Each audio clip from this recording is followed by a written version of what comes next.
नमस्कार मेरे प्यारे भक्तजनों।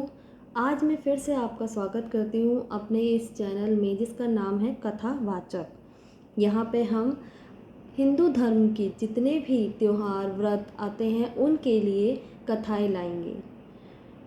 आज हम लाए हैं कथा जीवित पुत्रिका व्रत की, जिसे जीतिया व्रत भी कहते हैं। हमारे हिंदू पंचांग के अनुसार हर साल आश्विन मास के कृष्ण पक्ष की अष्टमी तिथि को जीवित पुत्रिका व्रत रखा जाता है। इसे जीतिया व्रत भी कहते हैं। इस व्रत को माताएं संतान प्राप्ति और उनकी लंबी आयु की कामना के लिए रखती हैं। यह व्रत पूरे दिन तक चलता है, मतलब आपको इस व्रत में सुबह से लेकर रात तक कुछ नहीं खाना, कुछ नहीं पीना। इसलिए इस व्रत को सब व्रतों में सबसे कठिन माना जाता है। माताएं अपने संतान की खुशहाली के लिए जीतिया व्रत निराहार और निर्जला रखती हैं। इस साल यह जो व्रत है ये 28 सितंबर से शुरू हो रहा है और 30 सितंबर तक चलेगा।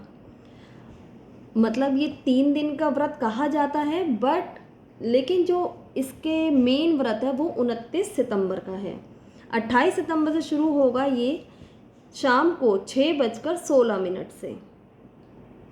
मतलब आपको 28 तारीख को सूर्यास्त से पहले ही खाना खा लेना है। उसके बाद आपको कुछ न खाना है न पीना है।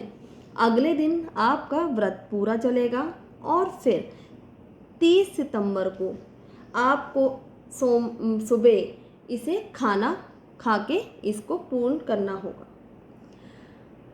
अष्टमी तिथि में जो इसका टाइम है वो है 8:29 से।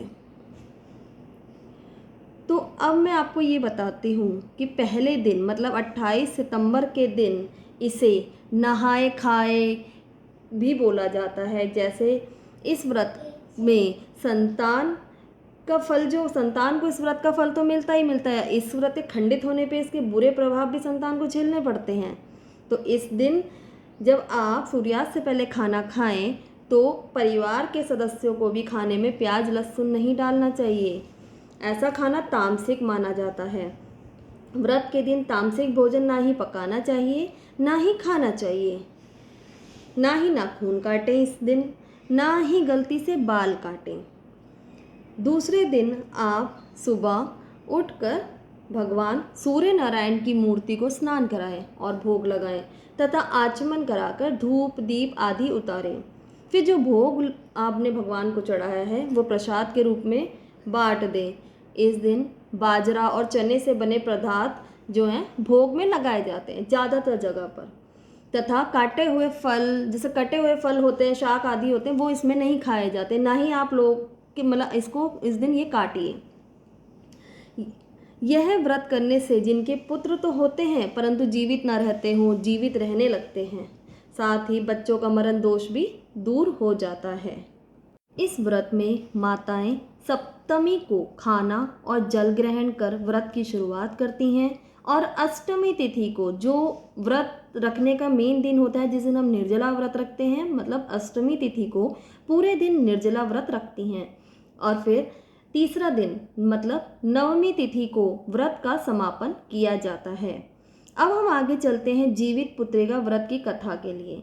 वैसे तो भारत में बहुत सारी कथाएं प्रचलित हैं।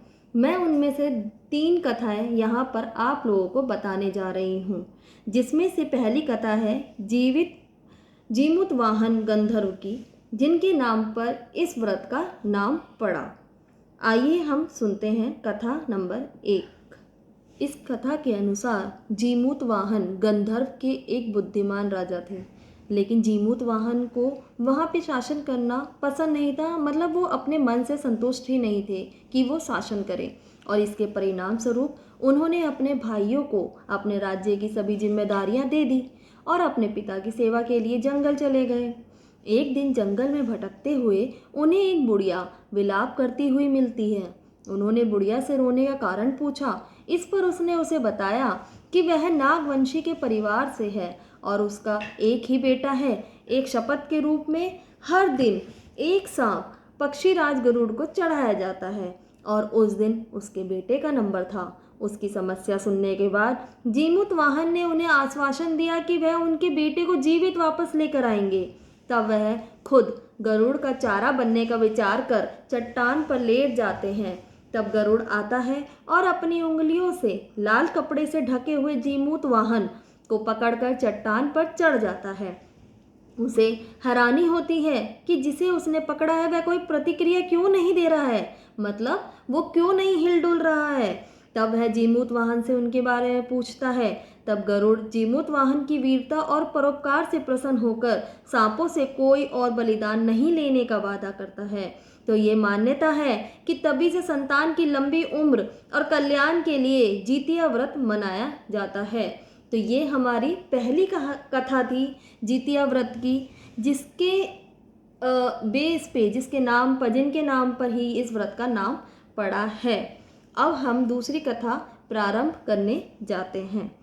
अब दूसरी कथा है महाभारत की। महाभारत में एक कथा बहुत प्रचलित है जिसमें जितिया व्रत का बहुत महत्व है। अब हम उसे शुरू करते हैं। इस कथा में भी जीवित पुत्र जो नाम पड़ा था वो बताया जाएगा। ये बात उस समय की है जब महाभारत युद्ध में जब अश्वत्थामा के पिता की मृत्यु हो जाती है और अश्वत्थामा उसमें बहुत क्रोधित होता है। तो वह पिता की मृत्यु का बदला लेने के लिए पांडवों के शिविर में गया था और उसने 5 लोगों की हत्या कर दी। उसे लगा कि उसने पांडवों को मार दिया, लेकिन पांडव जिंदा थे। जब पांडव उसके सामने आए तो उसे पता लगा कि वह द्रौपदी के 5 पुत्रों को मार कर आया है। यह सब देखकर अर्जुन ने क्रोध में अश्वत्थामा को बंदी बनाकर दिव्य मणि को छीन लिया। अश्वत्थामा ने इस बात का बदला लेने के लिए अभिमन्यु की पत्नी उत्तरा के गर्भ में पल रही संतान को मारने की योजना बनाई। उसने गर्भ में पल रहे बच्चे को मारने के लिए ब्रह्मास्त्र चलाया, जिससे उत्तरा का जो गर्भ था वो नष्ट हो गया। लेकिन उस बच्चे का जन्म लेना बहुत जरूरी था, क्योंकि यही एक नीति थी। इसलिए भगवान कृष्ण ने उत्तरा की अजन्मी संतान को गर्भ में ही फिर से जीवित कर दिया। गर्भ में मरकर जीवित होने की वजह से इस तरह उत्तरा का पुत्र का नाम जीवित पुत्रिका पड़ गया। तब से ही संतान की लंबी आयु के लिए जितिया व्रत किया जाने लगा। तीसरी कथा, यह कथा भी बहुत प्रचलित है। इस कथा में भगवान श्री कृष्ण का और एक ब्राह्मण के बारे में बताया गया है। एक समय जब भगवान श्री कृष्ण द्वारकापुरी में निवास करते थे, उस समय एक ब्राह्मण भी द्वारका में रहता था। उसके 7 पुत्र काल के गाल में बचपन में जा चुके थे। इस दशा को देखकर वह ब्राह्मण बहुत दुखी था। एक दिन वह भगवान कृष्ण के पास गया और कहने लगा, भगवान, आपके राज्य में आपकी कृपा से मेरे 7 पुत्र हुए, परंतु कोई जीवित नहीं रहा। क्या कारण है? यदि आप अपने राज्य में किसी को दुखी नहीं देखना चाहते हैं तो कोई उपाय बताइए। तब भगवान बोले, हे ब्राह्मण, सुनो, इस बार तुम्हारे जो पुत्र होगा उसकी उम्र 3 वर्ष की है। उसकी उम्र बढ़ाने के लिए तुम भगवान सूर्य नारायण की पूजा हेतु होने वाले पुत्र जीवी व्रत को धारण करो, तुम्हारे पुत्र की आयु बढ़ेगी। ब्राह्मण ने वैसा ही किया। जब वह सब परिवार हाथ जोड़ और खड़े होकर इस प्रकार विनती कर ही रहा था, सूर्य देव विनती सुनो, पाओ दुख अपार, उम्र बढ़ाओ पुत्र की कहता बारंबार। सूर्य देव विनती सुनो, पाऊं दुख अपार, उम्र बढ़ाओ पुत्र की कहता बारंबार। इतना सुनते ही सूर्य का रथ वहीं रुक गया।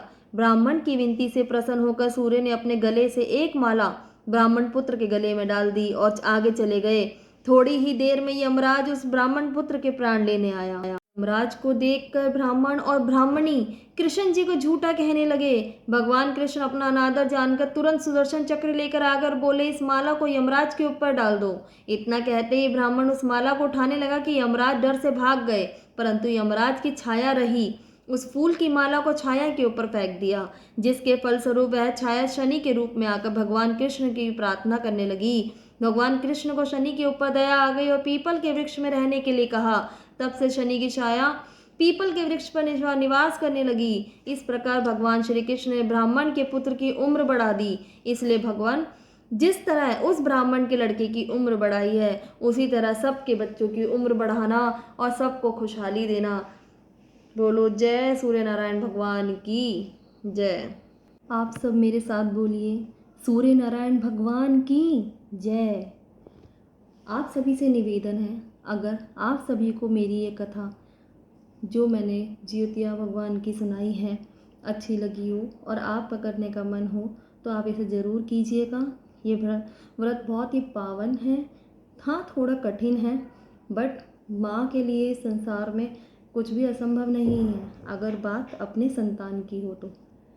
आप सभी से एक निवेदन और है, अगर आप मेरे चैनल में नए हैं तो प्लीज़ ये मेरे इस चैनल को नीचे लाल रंग से सब्सक्राइब लिखा हुआ है उस पर क्लिक कर दीजिए। साथ में घंटी बनी होगी उस पर भी क्लिक कर दीजिए और जितना शेयर हो सके इसे शेयर कर दीजिए ताकि और भी लोगों को इसका फल मिल सके। जय सूर्य नारायण भगवान। इसमें जो समय है वो 2021 का समय है।